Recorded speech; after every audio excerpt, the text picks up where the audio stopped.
Check out Magnus's move. Extraordinary move. Woo! That's a monster shot. Give it a double exclam by the engine. This is a brand new event, the Clutch Chess Champions Showdown. It's featuring Magnus Carlsen, the world number 1, world number 2 Hikaru Nakamura, number 3 Fabiano Caruana, a man who just won the US Chess Championship, and the reigning classical world champion Gukesh D. In round 1, it was Magnus facing Gukesh, and just the most extraordinary chess was featured on the board. We're going to check out this first game with the brilliancy and then the second in their mini match. Look at the clock times here. These are the opening moves. They get 10 minutes each plus a bit of time back per move, and Magnus with black here essaying the Pierce defense. You do not see this a lot at the top level. No less does it ever get played against a reigning world champion, but Magnus doesn't care. Take the space on the board. Take your bishop to the more aggressive diagonal. I mean, compare every single minor piece and you'll quickly see why black doesn't often play it. You've given the center the more active pieces to white. Magnus doesn't care. He just cracks on here. The player's castle, quick king safety fist bump over the board, exploded out, great etiquette. Now Gukesh gains some space, very standard. Magnus fights back with the c pawn, and after rook e1, both players now take control of g4, g5, and the often overlooked i4 and i5. We're cracking on with the game here, both players developing the pieces. We now see takes. There were different ways to go at all points. You know, do you push d5? Well, we didn't see that in this game. Gukesh now laser beams Magnus's king, so he drops back. Little bit of defensive work, opens the eyes of his rook here, and you could push on. It's the most common move, but Gukesh maneuvers the knight here. Now Magnus centralizes his, and he drops back with the bishop. Slightly passive arguably, but let's see what he's got planned. Magnus now goes knight g6, looking at these dark squares here.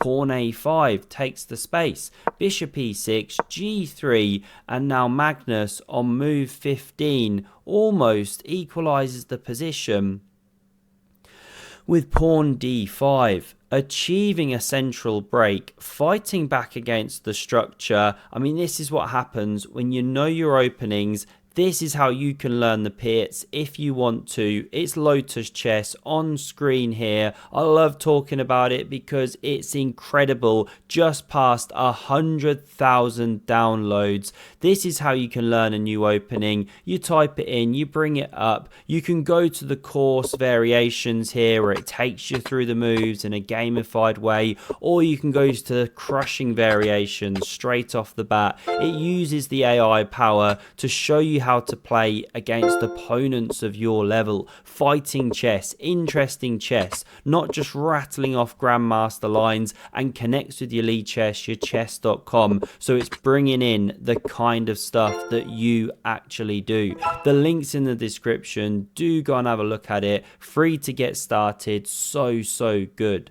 Now let's crack on with the game, because we see the bishop fianchetto, and you could take on e4, start liquidating stuff. It's the way to lead the game towards equality, but Magnus does not want that. He streams out with the bishop here, given the question mark, because it's not so precise, and Gukesh really takes the fight to Magnus now. Now, one option is to take the knight off the board, and then there's less protection on the center. It's not great for black, but Gukesh does things this way.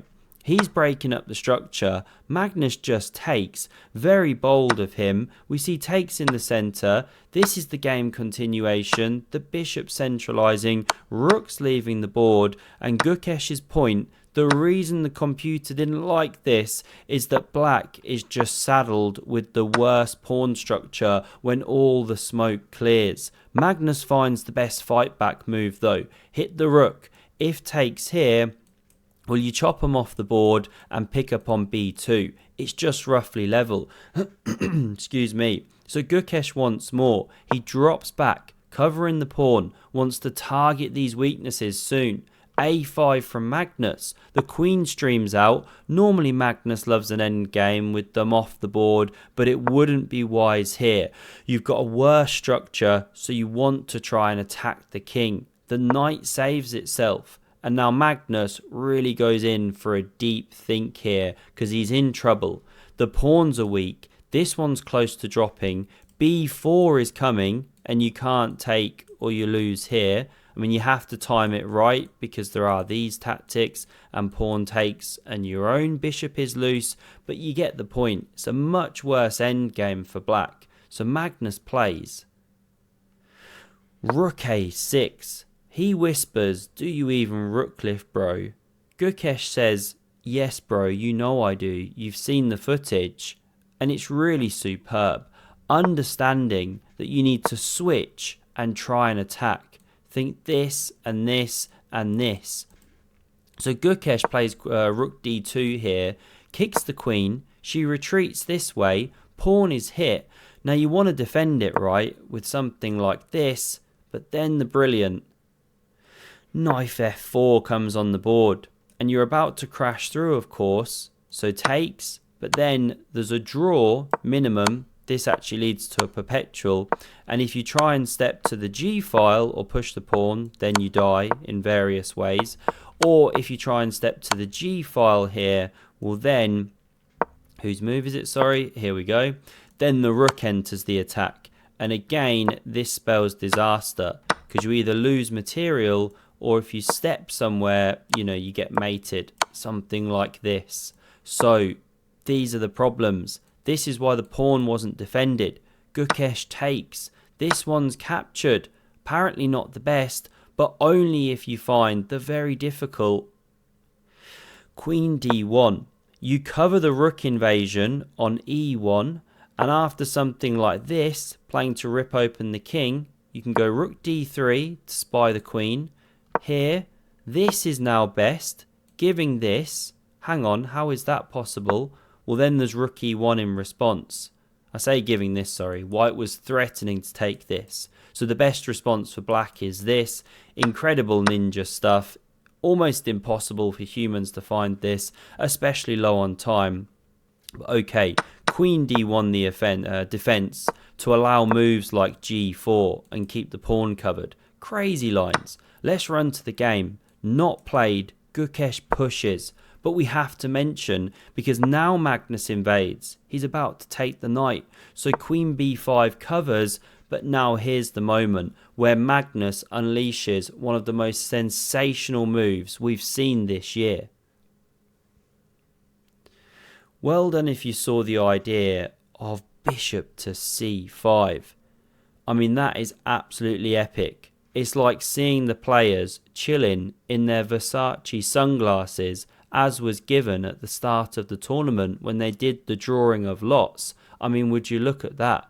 Reservoir chess dogs, if ever I've seen. Now, why is this move so brilliant? Well, if the queen takes, it's distracted now, and so you mate. Okay, not possible. What if bishop takes?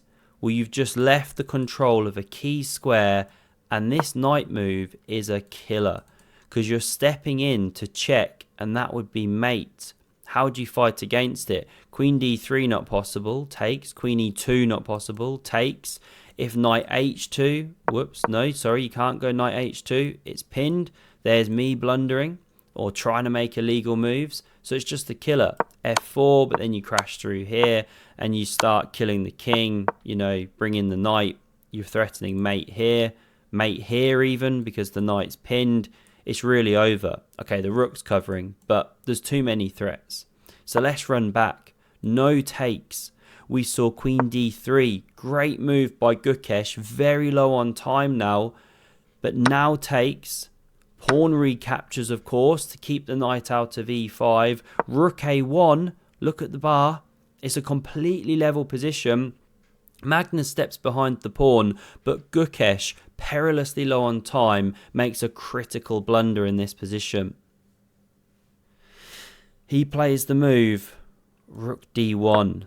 So understandable to try and get rid of this active piece, but it loses on the spot. What was better? Well, things like queen e2, holding an equilibrium, rook b2, that kind of stuff. This is a blunder because Magnus has the incredible response. Knight h4 technically, but this is also good enough. Now this is given a big miss, but it's not easy to understand why, so we'll come to that. But Gukesh loses on time here. It's too much. Checkmate is being threatened. This is the big point. And you're hitting the queen. So what to do? We'll say you take, then there's this check. And the geometry of it means that when the king goes, you lose the rook, and with it, soon going to be the game. You know, here's an example of a lost endgame. And you really had to bring the queen, because otherwise black was going to start crashing through. If you do this, well then the knight's dropping as well. You know, it's just completely lost. So you can't take this knight. But at the same time, mate is threatened. I didn't really look at what happens if queen f3. Okay, takes here, leads to a mate, because now you're coming through here once more, and that's unavoidable. Queen can't stop it. And if the queen takes, then you mate here. Too many threats. But there is one saving move here, and it's knight e3. You cover the checkmate. You give your entire queen. This is the top line. But then you take the rook, and you're running the a pawn. Queen scurries back. Takes here is actually best. These are crazy lines, right? But let's show you the game. And queen f3, apparently best move to counterattack f2. Computer gives it level. If you play the kind of human move like this, well then you can actually start pinning down that queen, promoting the pawn, you know, super dangerous. But there should have been enough counterplay for a draw. But knight e3 not found, lost on time. This was actually the winning move. Threatening checkmate in one once more. And this time you can't go knight e3 because it allows knight f3 mate. The queen no longer covers the square. And again you can't take, or there's the queen g4 trick once more. Winning position. Absolutely unreal game. Magnus gets the job done in 34 moves. Let's jump to the second game of their mini match. We'll run through this one a little faster to the critical point. We get the Catalan on the board, named after our good friend Alan, the chess playing cat. Gukesh gaining tons of space, unusual, modern way to play. He's going to plant a knight on this juicy square, as we'll see.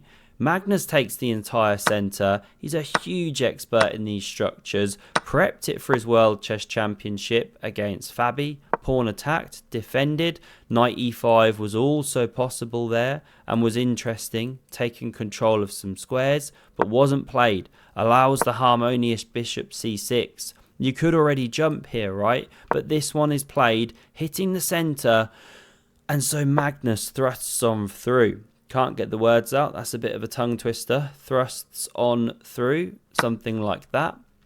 We get captures.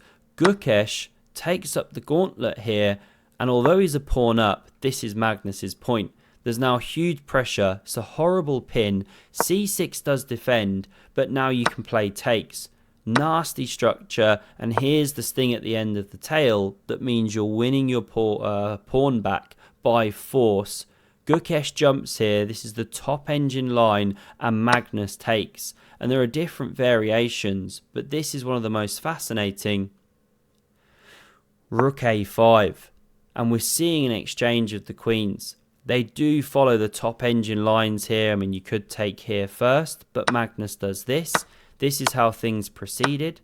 Takes with check. Rook e1 defends this knight for a second time. Now we see rook d5, and things get a bit tactical because Magnus drops back with the knight. g5 takes some space, kicks the bishop. You could check, supported by the knight, but Magnus gets tricky, calculates it out, plays knight b6. Now the rook's going to drop, so no time to take the bishop. And if you play, say, here to attack the knight, well, now you've got time to check. Or you could even play a fork first. Stuff like that is in the air. So Gukesh goes rook d3. We see bishop e5. It's getting very tricky. The rook's now tied down to the defense of the bishop. So Gukesh plays knight d2. Take my bishop, I'll check and win your rook. So that wasn't played. We see king g2. I just want to check that line actually. Takes, check, here, takes. Is this not okay? 2 minors against the thing. Sting at the end of the tail. Beautiful. I never checked this, as you can see. This is the problem. Okay. Knight d7 check. Why is it saying move the king? Surely you take. Fine. So this is the game. So we didn't see takes and this. We saw king g2. Knight f3 on the board. Forking. And let's pause, because it looks absolutely terminal. You're hitting the rook. And if it moves somewhere, not played, then you drop a piece. And if you take first, then you drop a piece with check. You're in exchange down. More problems coming, as we saw. So what do? What's the fight back? It's knight d7 check. Looks impossible because the rook can take. But let's not analyse that, because that was played in the game. The point is, you then distract from the defence of this knight. Now, what if the king moves? Well, if you step to the e file, you've got the discovered checks from the rook. And so obviously the king has to do something, and then you can do things like this, and white's doing well. So king coming to the e file doesn't work. If you come to g8, well, you can take with check. That's horrible. You're losing. Step here. You can take again with check. That's horrible. You're losing. So let's run back. None of it played. That's why you do have to eliminate the knight. But then you eliminate the defender of this knight. It was how the game proceeded. And we enter this rook end game. Equal pawns. Rook's getting hoovered off the board here. 2 on 2. And the players soon make the repetition. Agree the draw. Magnus wins the mini match. 1.5 to half. Incredible chess. The fight is still ongoing. So many amazing matchups. I'll bring as many as I can in the coming days. So do hit subscribe and have a look at the link below to check out the fantastic Lotus chess. Thanks very much for watching, and have a look at the video on screen if you want to see another incredible Gukesh Magnus encounter from this summer just gone. Cheers.